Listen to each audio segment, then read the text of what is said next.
Hello, everybody, and welcome to the Tuesday edition of Video Clips. And I'm wearing my Make Americans Free Again long sleeve shirt. I think I had a t-shirt on last week when I recorded a couple of these. Love these clothes, going to order more online. I'm not shopping anyplace, obviously, during these times, not because I don't want to spend money, but because I won't go anywhere where I have to wear a face covering. So anyway, ordering from ourselves online because Make Americans Free Again benefits every time you buy something. A few announcements. Our conference last weekend was so amazing, and some of you managed to watch it online. I think we'll do a better job of streaming it next year. We learned a lot from doing it, but we're going to do it that way again too.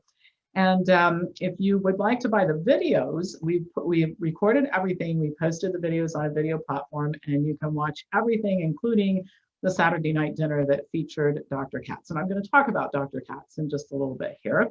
But some other announcements. Remember, we also post on BitChute and Parler. The Forbidden newsletter goes out on Monday, and the Forbidden video is posted sometime during the week, usually around Tuesday or Wednesday. So you can go to WellnessForumHealth.com and watch that video as well. The COVID book is available. They took the ebook off of Amazon. You know how things go these days. So we have an ebook download at WellnessForumHealth.com. You can go there and download it directly if you choose to, and that bypasses the Amazon ban. But they have the paperback, and we also have autographed paperbacks here at our office as well. MAFA, Make Americans Free Again update and conference calls every Thursday at noon. I am doing a conference call to explain how to mobilize in your state so we can help you do what we're doing here in Ohio. It's free. You can ask questions, and every Thursday except Thanksgiving. So if you want to participate in one of these calls, email pampopper@msn.com, pick your Thursday except Thanksgiving, and we will send you call-in instructions. And then MAFA meetings, MakeAmericansFreeAgain.com, are happening every Thursday here at 6, and you can start a MAFA group in your home or office or wherever it is that you can gather in your People's Republic of, right? So find out how you can do that. So that's enough announcements for now. I want to talk about David Katz. So David Katz was our Saturday night speaker at the conference, and I got a fair amount of emails, I mean, a few dozen.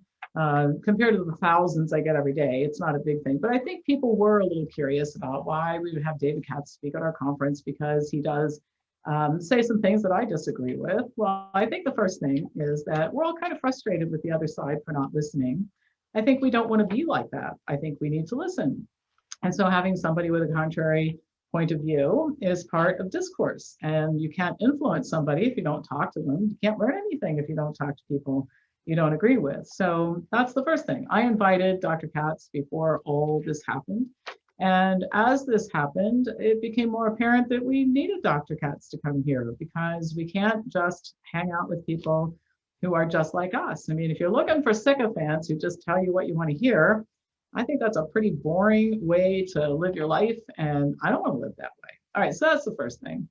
The second thing is that, you know, and Dr. Katz talked to our attorney for a long time at the conference. And as Tom explained it, he said, you know, here we are two sides of the issue here. He said, we're very, very close together. What divides us isn't really very much. And interestingly enough, his column last week, and some of what he talked about, he talked a lot about diet and lifestyle, and we're all on the same page there.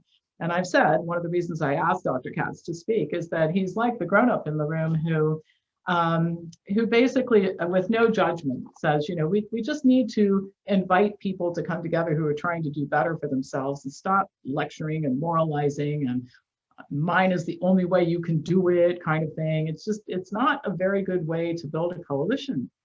I appreciate that. I've been saying the same thing for a really, really long time.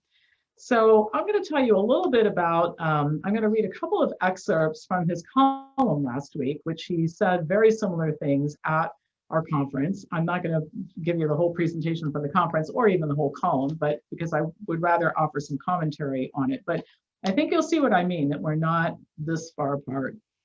One need not be a specialist in preventive medicine to know that the best option for a train wreck is to avoid it in the first place and keep the train on the tracks. With regard to our national pandemic response, that opportunity has come and gone.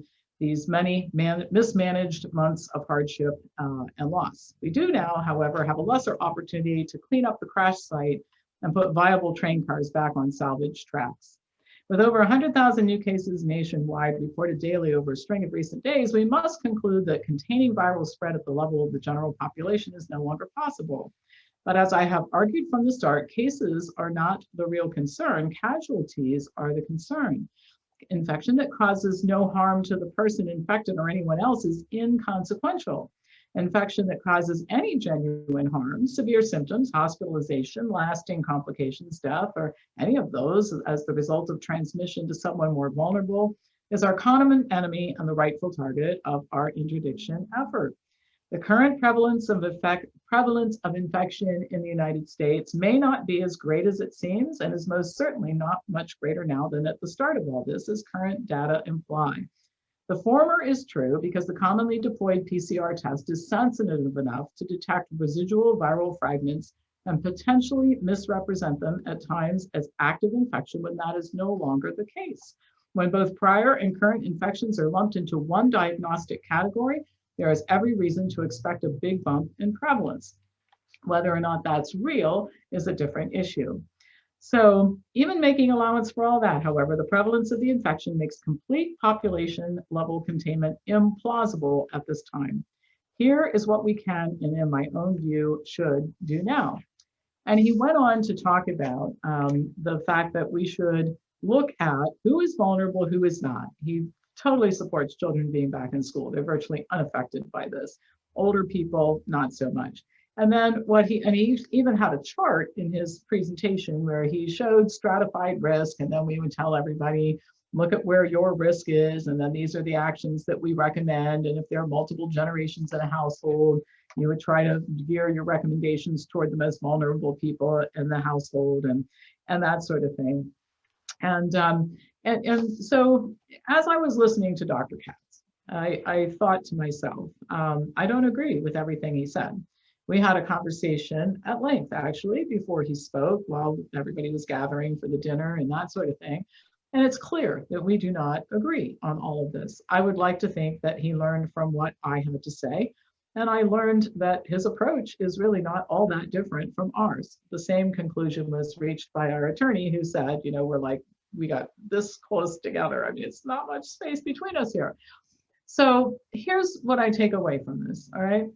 And I said this to the group. If Dr. Katz had been in charge of the approach in Ohio, for example, and I had made an offer actually at one time to finance Dr. Katz being in charge in Ohio. I told him that, by the way, when he was here. I think that I would not be happy with everything that happened here, but I would be a lot happier, and I would go along with what he would propose, because at least it makes some common sense, and it would be nothing like this bulldozing approach that the ruler of the People's Republic of Ohio has instituted in this state. It makes no sense at all whatsoever. So my point in this is that I want to make sure that I do not take the stance that I am railing against in my videos, which is there is no counterpoint of view. Either you see it my way or there's no way at all.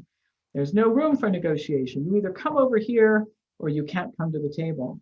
That's what we're facing with the other side. I told him that, by the way, that's part of the frustration. Nobody gets heard. Nobody's opinion matters. No plea for mercy in the face of constant disaster is ever listened to or acted upon.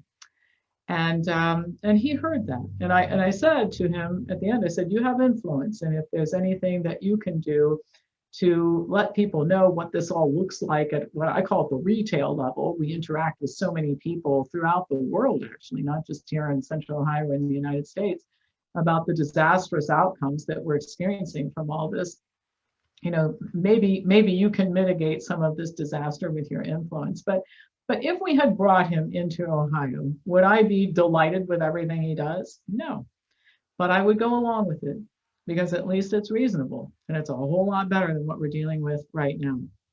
So for those of you that were maybe dismayed that I invited Dr. Katz, this won't be the last time that we invite somebody who's controversial for whatever reason. I mean, I don't know that I even call somebody controversial who disagrees with me or us or somebody. The fact that disagreement has become controversial, when did that happen? You know, we're never going to solve anything by refusing to talk to each other. So what I would say is congratulations to us for having Dr. Katz and listening to his point of view. Congratulations to Dr. Katz for coming here and listening to me, listening to some of the other things that were said, and being respectful. And it was a very respectful interchange. And gosh, let's have more of that. That's all for now. As usual, invite other people to watch these videos who are interested in learning more about this. And I'll be back to you tomorrow with more news.